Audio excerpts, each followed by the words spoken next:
మనిషి శాంతంగా ఉండాలంటే ఏం చేయాలంటే నిన్నటివి మొన్నటివి గుర్తు చేసుకోకు. అతీత అనాగత ఇంకా రాలేదు, భవిష్యత్తు గురించి ఊరికే ఊహించకు, జరిగిపోయిన దాని గురించి మాట్లాడక, ఎక్కడదక్కడ వదిలే అనడం అంతేలే. వదిలేసి ఏం చేయాలి? ప్రస్తుతం ఇప్పుడు నేను మాట్లాడడం నా పని, వినడం నీ పని. పూర్తిగా మీరు దీని మీదే దృష్టి పెట్టండి.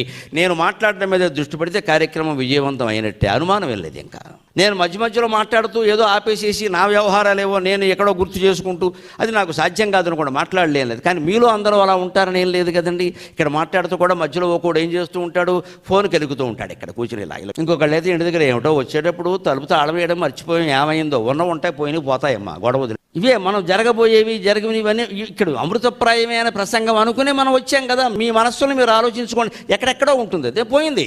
ఈ లోపు 4 మాటలు పోయాయి. ఇదే నిర్మాల్యం మన జీవితాల్లో కూడా ఇంతే.